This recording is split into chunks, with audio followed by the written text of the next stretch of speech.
2023년 3월 31일 수요일 로마서 3장 1절에서 20절 말씀 묵상합니다. 2장 12절에서 시작된 하나님의 죄로 인한 하나님의 진노와 유대인의 관계성 설명이 계속됩니다. 특히 할례와 유대인 관계에 대한 2장 25절에서 29절의 후손 논의가 나옵니다. 바울과 대화 상대자의 질문과 대답의 흐름을 인식하는 것이 내용 이해의 열쇠입니다. 전체적으로 4가지 대화로 구분할 수 있습니다.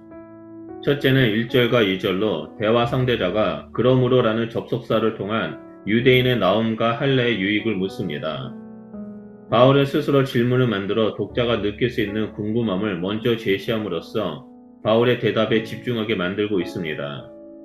이 질문에 대해 바울은 유대인은 여러 면에서 나은 점이 없다고 말하고 하나님의 말씀을 맡은 것을 예로 언급합니다. 유대인이 말씀을 맡은 것은 하나님의 뜻을 계속 확인해 언약 관계를 유지할 수 있는 시작점을 소유했다는 의미입니다. 또한 대외적으로 언약 관계 밖에 있는 사람에게 창조주의 뜻을 드러내는 수단으로 소유하고 있다는 뜻이기 때문입니다. 성경은 율법과 관련한 유대인의 이런 모습을 하나님과 사람을 연결해주는 제사장 역할로 묘사하였고 유대인을 구원해 언약 관계를 맺는 이유라고 출애굽기 19장 5절과 6절에서 소개합니다. 이것은 하나님의 배려이고 유대인에게는 상당한 특권입니다. 둘째는 3절과 4절입니다. 대화 당사자가 만일 어떤 사람들이 신실하지 않으면 그들의 모습이 하나님의 신실함을 패하는 것은 아닌가라고 질문합니다. 이 질문은 하나님의 신실함에 대한 질문이며 언약 백성의 불순종이 그들에게 율법을 준 하나님의 신실함에 영향을 줄 수 있는가에 대한 것입니다. 바울의 질문의 예상처럼 그렇지 않다라고 답하고 모든 사람은 거짓되나 하나님은 참되게 하라는 명령과 함께 주가 말씀할 때 의롭다함을 얻고 판단할 때 이기게 하려는 것이라는 시편 51편 4절의 내용을 부연 설명합니다. 한마디로 언약 백성의 불성실함은 하나님이 말씀을 맡긴 것이나 그분이 언약 관계의 의무를 충실히 이행하는 것과 별개라는 말입니다.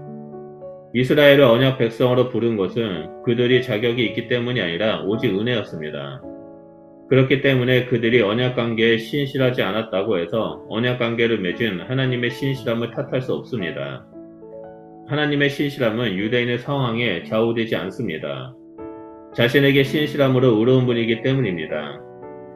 그렇기 때문에 하나님의 신실한 심판은 불의한 유대인에게 언제나 정당합니다. 셋째 5절과 6절입니다. 이번엔 대화 상대자가 4절의 근거에서 질문합니다. 만일 우리의 불의함이 하나님의 의를 드러나게 한다면 우리가 무슨 말을 해야 할까? 진노를 쏟으시는 하나님이 불의한 것은 아닌지라고 다소 엉뚱한 질문을 합니다. 질문 자체에 유대인의 불의에 대한 하나님의 진노가 정당하다라는 전제를 담고 있으며 듣는 이의 동의를 기대하는 질문입니다. 바울은 이에 대해 그럴 수 없다라고 대답하며 그렇지 않다면 하나님이 어찌 심판을 진행하겠냐고 반문하며 하나님의 심판의 정당성을 설명합니다.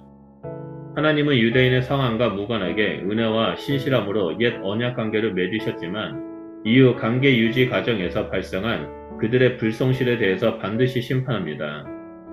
출애굽기 24장 8절을 보면 하나님과 사람이 언약 관계를 맺을 때 짐승의 피를 통해 서로의 의무에 목숨을 걸고 충실할 것을 맹세했기에 그 맹세를 깬 유대인의 죄를 심판하는 것은 정당하며 그건 언약 관계에 대한 하나님의 신실함이자 의로움입니다. 넷째로 7절과 9절은 6절의 내용을 근거로 한 질문입니다.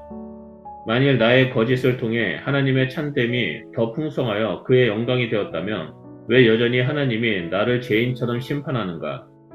그러면 선을 이루기 위해 악을 행하자고 하지 않을까라고 질문합니다. 물론 부정대답을 전제로 한 것이지만 달리 반박할 필요를 못 느낄 정도로 궤변입니다.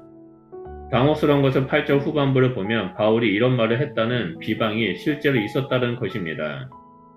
아마도 바울은 율법과 상관없는 믿음의 복음을 전할 때 이런 비난을 들은 적이 있었던 것 같습니다. 바울은 이에 대해 특별한 반박 없이 이런 궤변을 늘어놓는 자는 천벌을 받는다라고 말합니다. 결론적으로 바울은 이런 일련의 대화를 통해 유대인의 죄와 그에 대한 하나님의 심판의 정당성을 강력히 변호하고 있습니다. 이어서 9절과 20절에서 그러므로 라는 접속사를 통해 또 다른 주제로 이동합니다.